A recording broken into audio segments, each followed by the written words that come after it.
দেশ ও প্রবাস থেকে কালো জাদু তন্ত্রমন্ত্র এসকে চ্যানেলটি এই মুহূর্তে যারা দেখছেন সকলকে জানাই আন্তরিক প্রীতি ও শুভেচ্ছা, আন্তরিক ভালোবাসা। ভিডিওর শুরুতে জাতিগতভাবে প্রত্যেকটা মমিন মুসলমান ভাই বোনদেরকে জানাই সালাম, আসসালামু আলাইকুম। হিন্দু দাদা দিদির প্রতি আদাব, অন্যান্য সকল ধর্মের প্রতি আন্তরিক ভালোবাসা, আন্তরিক মহাব্বত রেখে আমি আজকের যে ভিডিওটা নিয়ে আপনাদের সামনে কথা বলবো, সূরা ইব্রাহিমের নকশা এবং তাবিজ নিয়ে কথা বলবো। তো আজকের এই বিষয়টা মানে একটু ব্যতিক্রম হবে। এটা হচ্ছে বদনজর এবং দুধ ছাড়ানোর তাবিজ। আজকের যে তাবিজটা নিয়ে কথা বলছি, নকশা এই তাবিজ নিয়ে কথা বলছি, অধিকাংশ মা বোন যারা সন্তানকে দুধ ছাড়াতে পারেন না, খুব কষ্ট হয়। মানে বিভিন্ন ধরনের তিতো জাতীয় খাবার এবং তিক্ত জাতীয় বড়ি, বিভিন্ন মাধ্যম আপনারা ব্যবহার করে থাকেন বাচ্চার দুধ ছাড়ানোর জন্য। বুকের দুধ পান করে বাচ্চার বয়স হয়ে যাচ্ছে, কিন্তু বাচ্চা দুধ ছাড়ছে না। দুধ না খাওয়ালে প্রচণ্ড জিদ করে। তো আল্লাহ তাআলার অশেষ দয়া মেহেরবানিতে আজকে যে ভিডিওটা আপনাদের সামনে রেখেছি, এটা বাচ্চার বদনজর এবং দুধ ছাড়ানোর তাবিজ।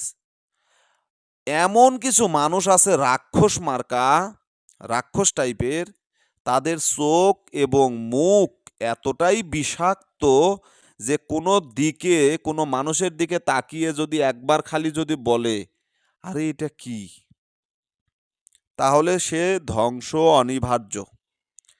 সে ধ্বংস অনিবার্য। আমি নিজের বাস্তব জীবনের একটা কথা বলি আপনাদেরকে। আসলে আমার জীবনে ঘটে যাওয়া একটা ঘটনা আপনাদের সাথে শেয়ার করি। ২-১ মিনিটের ভিতর আমি শেষ করব। আমার বাড়িতে একটা পোষা ছাগল ছিল। তো ছাগলটা অনেক মানে খুবই ভালো মানের একটা উন্নত মানের ছাগল। তো ছাগলটা বাচ্চা হচ্ছে। তো বাচ্চা হওয়ার পরে মাশাআল্লাহ মানে বাচ্চা হইছে। তো বাচ্চা হইছে তো ছাগলটার আবার ছিল, বান ছিল অনেক বড়। মানে একবারে মাটিতে ঠেকে গেছে। ঠিক আছে? প্রচুর, আমি জানি যে এটার মানে প্রচুর পরিমাণ দুধ হবে। তাও ১ কেজি ১.৫ কেজি করে দুধ হবে কন্টিনিউ। তো কয়েকজন মহিলা আমার বাড়িতে ঢুকছে। আমার বাসায় এসে বলতেছে, "হায়রে ছাগলের বান রে! মাটিতে ঠেকে গেছে।" এই যে হায়রে বলছে, বলে ও আমার বাড়ি থেকে বের হওয়ার সঙ্গে সঙ্গে আমার ছাগলের বান শুকিয়ে মানে ওই আঙুর দিয়ে যেমন কিসমিস বানায় এরকম হয়ে গেল। তো আমি মানে বাসায় ছিলাম না। তো যাই হোক, এরকমভাবে কথাটা আমার বাড়ির মানুষ আমাকে বোঝালো যে এই ঘটনায় এই ঘটনাটা ঘটছে। ঘটার পরে এটা হলো। ঠিক আছে? তা আমি এখন কি করি? চিন্তা ভাবনা করলাম এটা তো আসলে বিশাল সমস্যা। এ তো নজর দোষ লাগছে। নজর দোষ যেটাকে বলা হয়। মানে আসলে কোনো জিনিস দেখলে, আল্লাহ তাআলার কোনো সৃষ্টি এবং আল্লাহর নিয়ামত দেখলে সেখানে বলতে হয় মাশাআল্লাহ, অথবা সুবহানাল্লাহ, অথবা হায় আল্লাহ তোমার পবিত্র, তোমার সৃষ্টিটা কতই না সুন্দর। সুবহানাল্লাহ, তোমার সৃষ্টির প্রশংসা করতে হয়। এরকম বরকতময় কথা বলতে হয়। তো উনি বলতেছে, "হায়রে! ছাগলের বান কিরি! মাটির সাথে ঠেকে গেছে না, প্রচুর দুধ হবি।" তো এই যে হায়রে বলেই তো সব শেষ করে দিছে।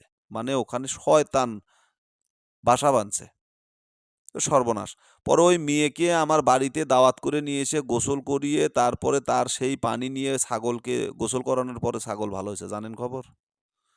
তো বদনজর এবং দুধ ছাড়ানোর জন্য এই তাবিজ। এই তাবিজটি সাদা রেশমি কাপড়ের টুকরায় অজুর সাথে লিখে, মানে আগে অজু করে নিতে হবে, পবিত্রতা অর্জন করে নিতে হবে। ঠিক আছে? লিখে শিশুর গলায় বেঁধে দিলে চিৎকার করা, ভয় পাওয়া, বদনজর, সব ধরনের এই সমস্ত সমস্যা দূর হয়ে যাবে এবং দুধ ছাড়ানোর জন্য সহজ হবে। এই তাবিজ বেঁধে দিলে পরে স্বেচ্ছায় সে দুধ ছাড়বে। আপনাকে টেনশন করতে হবে না।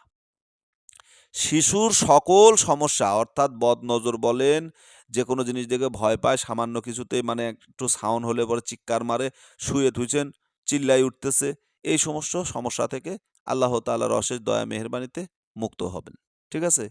তো আজকের ভিডিও এখানে শেষ করছি। ভালো থাকুন, সুস্থ থাকুন। আল্লাহ হাফেজ।